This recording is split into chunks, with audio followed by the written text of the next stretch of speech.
नमस्ते, सदावत्सली मातृभूमि। जय हिंद दोस्तों, मैं किशन चंद एक बार फिर से आप सबका स्वागत करता हूं। चलिए शुरू करते हैं आज के डिफेंस समाचारों को। बढ़ते पहले डिफेंस अपडेट की तरफ, जो कि टाटा एडवांस सिस्टम लिमिटेड को लेकर आ रही है। टाटा एडवांस सिस्टम लिमिटेड ने भारतीय रक्षा और सुरक्षा बलों को 2 लाख से अधिक बुलेट प्रूफ जैकेटों का सफलतापूर्वक निर्माण और उनका वितरण भी किया है। इसमें सेना, नौसेना, वायुसेना, तटरक्षक बल, सीएपीएफ और राज्य पुलिस बल शामिल है। आपको मैं बता दूं कि जो टीएसएल है वो केवल एक ही आकार में फिट होने वाली बुलेट प्रूफ जैकेट्स नहीं बनाती, बल्कि अलग अलग स्तर की सुरक्षा की आवश्यकता के हिसाब से वो बुलेट प्रूफ जैकेट्स तैयार करते हैं, जो कि हर मिशन के लिए हमारे सैनिकों के लिए बिल्कुल फिट बैठता है। और टाटा एडवांस सिस्टम लिमिटेड ने बुलेट प्रूफ जैकेट जैसे महत्वपूर्ण जो सुरक्षा कवच है उसमें किसी भी तरीके का समझौता नहीं किया, और यही वजह है कि अधिक से अधिक संख्या में टाटा एडवांस सिस्टम लिमिटेड के द्वारा बनाई गई बुलेट प्रूफ जैकेटों को शामिल किया जा रहा है इंडियन आर्म फोर्सेस में। बढ़ते नेक्स्ट अपडेट की तरफ। दोस्तों, भारत के स्टार्टअप्स अब लगातार कई क्षेत्रों में काम कर रहे हैं। ऐसे ही दोस्तों हैदराबाद स्थित जेबो इंटेलिजेंस सिस्टम ने एक महत्वपूर्ण उपलब्धि हासिल की है और अपना नाम गिनीज वर्ल्ड रिकॉर्ड में दर्ज करवा दिया है। बता दें कि इस कंपनी के द्वारा बनाया गया इलेक्ट्रिक पावर जो ड्रोन है वो 5 किलोग्राम वजन से कम है। उसने अब तक का सबसे लंबे समय तक का जो इंड्योरेंस है वो प्राप्त किया है, और ये ड्रोन 3 घंटे 13 मिनट 14 सेकंड तक आसमान में रहा। हालांकि इससे पहले जो रिकॉर्ड था वो केवल 50 मिनट का था।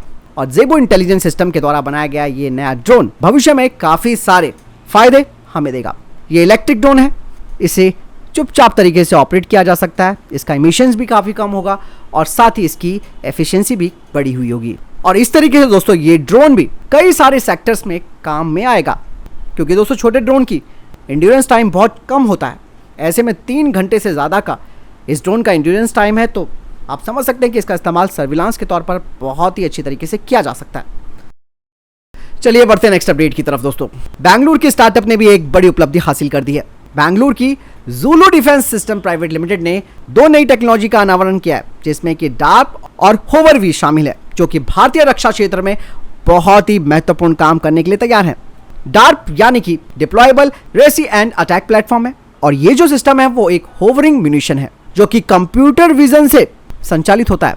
ये 5 किलोग्राम तक का पेलोड अपने साथ कैरी कर सकता है, और ये जो डार्प है वो अलग अलग हथियार और फ्यूज ऑप्शंस भी ले जा सकता है, जो कि मॉडर्न वॉरफेयर में काफी महत्वपूर्ण फायदा देगा। और इसका computer vision guidance system target acquisition और एंगेजमेंट में हाई डिग्री ऑफ ऑटोनॉमी और सटीकता का वादा करता है। इसके अलावा ज़ूलू डिफेंस सिस्टम का होवर भी ये एक पोर्टेबल रिकॉग्निसेंस सिस्टम है, और इसको हाथ की हथेली का इस्तेमाल करके लॉन्च और रिकवर किया जा सकता है, यानी कि गंभीर परिस्थिति में इसे तुरंत तैनात किया जा सकता है। और ये जो होवर भी है वो रियल टाइम विजुअल डेटा हमारे ग्राउंड पर जो सैनिक है उन्हें भेज सकता है, जिससे कि उनकी रैपिड सिचुएशनल अवेयरनेस भी बढ़ेगी। इस तरीके से दोस्तों Zulu defence system Indian defence industry में एक बड़ा इनोवेटिव काम कर रही है। इनका जो डार्प होवरिंग म्यूनिशन टेक्नोलॉजी है उसे क्लोज क्वार्टर कॉम्बैट और अर्बन वॉरफेयर में इस्तेमाल किया जा सकता है, और होवर वी को कॉम्पैक्ट और एजाइल सॉल्यूशन के तौर पर रिकॉनेंस मिशन के लिए इस्तेमाल किया जा सकता है। ऐसे में Zulu defence system private limited के लिए 1 लाख तो बनता है, जो कि हमारे डिफेंस क्षेत्र में काफी इनोवेटिव काम कर रही है। चलिए बढ़ते नेक्स्ट अपडेट की तरफ। दोस्तों, भारत अब कजाकिस्तान के साथ अपने डिफेंस टाइज को और मजबूत कर रहा है, और यह भी कहा गया है कि भारत कजाकिस्तान में लोकल हथियार भी बना सकता है। हाल ही में दोनों देशों के बीच एक मीटिंग भी हुई है, जो कि स्पेशली डिफेंस कोलैबोरेशन, प्रोक्यूरमेंट और क्षमता निर्माण को बढ़ाने पर ध्यान केंद्रित करते हुए की गई। आपको मैं बता दूं कि कजाक एयर डिफेंस फोर्सेस वो सुखोई 27/30 और मिराज 29 एयरक्राफ्ट को ऑपरेट करती है, और मिराज और SU-30 प्लेटफॉर्म्स को भारतीय वायुसेना भी इस्तेमाल करती है।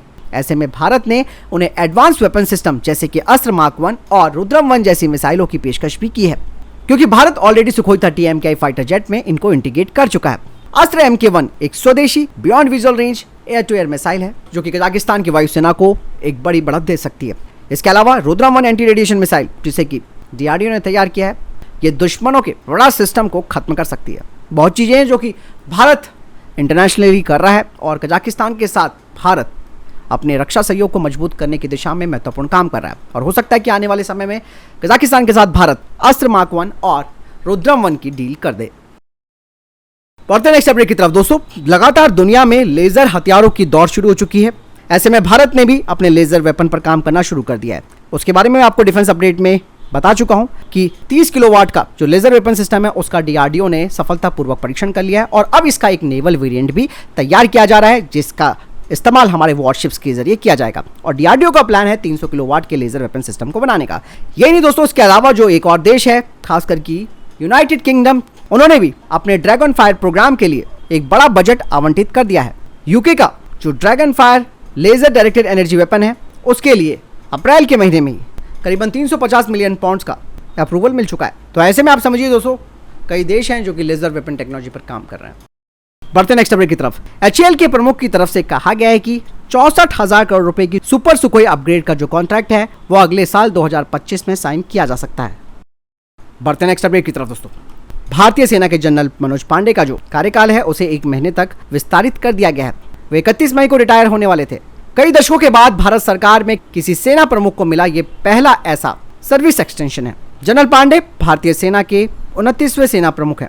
अब वो 62 साल के हो चुके हैं। ऐसे में अब उनका उत्तराधिकारी कौन हो सकता है, इस पर कई तरीके की अटकलें भी शुरू हो चुकी है। कहा जा रहा है कि नई सरकार जब गठित होगी उसके बाद नए सेना प्रमुख का नाम घोषित किया जा सकता है। बढ़ते नेक्स्ट अपडेट की तरफ दोस्तों। आप सब जानते हैं कि भारतीय सेना रोबोटिक डॉग म्यूल्स को शामिल कर चुकी है और इन रोबोटिक डॉग म्यूल का पोखरण में जो एक एक्सरसाइज हुई थी उसमें भी इस्तेमाल किया गया था। और ये बात चाइना को दोस्तों बहुत चुभी थी। इसीलिए अब चाइना ने एक ऐसा रोबोटिक डॉग बनाया है जो कि चीनी सैनिकों के साथ चल रहे हैं और इनके हाथ में मशीन गन भी है। चाइना अब इन्हें बड़ी संख्या में शामिल कर रहा है। ये डॉग काफी खतरनाक लग रहे हैं, जो कि रिमोट कंट्रोल ऑपरेटेड है। इनकी पीठ पर ऑटोमेटिक राइफलें भी लगाई गई हैं। यानी कि चाइना रोबोटिक डॉग के जरिए अपनी सेना को और अत्याधुनिक बना रहा है। और भारत भी दोस्तों अपनी रोबोटिक म्यूल को तैयार कर चुका है। हालांकि ये लॉजिस्टिक्स के लिए है। दोस्तों नॉर्थ कोरिया अब अमेरिका की टेंशन बढ़ाने वाला है। आप सब जानते हैं कि कई बार उत्तर कोरिया ने अपने जासूसी सैटेलाइट लॉन्च करने की सोची, लेकिन वो कर नहीं पाया। लेकिन अब दोस्तों फाइनली उत्तर कोरिया के तानाशाह ने कह दिया है कि हम 3 जून को अपना मिलिट्री सैटेलाइट लॉन्च करेंगे। अब दोस्तों यहाँ पर तनातनी बढ़ने वाली है उत्तर कोरिया और अमेरिका के बीच। हालांकि उत्तर कोरिया पर यूएन भी प्रतिबंध लगा चुका है और अमेरिका तो लगातार इसके विरोध में रहता है, लेकिन फिर भी उत्तर कोरिया का तानाशाह किम जोंग उन किसी की सुनता नहीं है।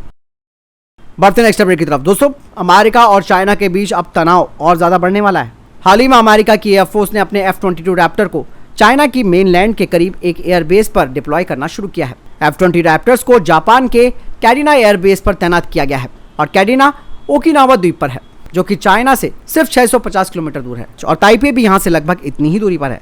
बात साफ है दोस्तों, जिस तरीके की मिलिट्री ड्रिल चाइना कर रहा है ताइवान को हड़पने के लिए, अमेरिका एक्टिव हो चुका है और ऐसा कहा जा रहा है कि चाइना यहाँ पर अपने J-20 को डिप्लॉय कर सकता है। तो फिलहाल इतना तक के टॉप डिफेंस अपडेट। वीडियो के सामने कोई प्रश्न जवाब है, आपका कोई सवाल है, कमेंट सेक्शन में लिखकर जरूर पूछ सकते हैं। मिलता हूं नए वीडियो के साथ। चैनल जरूर सब्सक्राइब कीजिएगा। जय हिंद, वंदे मातरम।